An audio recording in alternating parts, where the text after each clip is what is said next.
Andito na naman tayo sa nagbabagang showbiz balita. Panoorin natin ang video ni Heart Evangelista sa pag-attend niya sa Paris Fashion Week.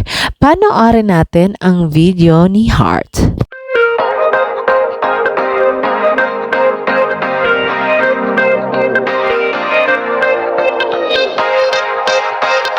Nag-upload si Heart Evangelista sa kanyang IG story at account kung saan ipinahagi niya sa kanyang mga fans ang mga naganap sa araw-araw niya na buhay.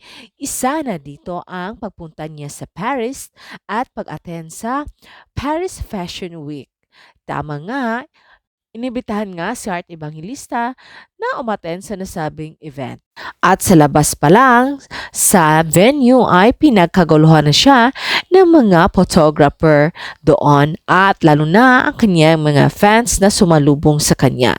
Napaka-fashion kasi ng outfit ni Heart doon na ipinakita niya lalo na sa mga photographer at mga fans. At ang sabing Fashion Week ay na-enjoy talaga si Heart Evangelista. Panoorin natin ang kabuuan ng nasabing video ni Heart Evangelista sa Paris Fashion Week. Ano huwag kalimutang maglagay ng komento sa video na ito.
Thank you sa panonood sa nasabing video ni Heart Evangelista sa pag-attend niya sa Paris Fashion Week. And for more showbiz updates, don't forget to like, subscribe, and share.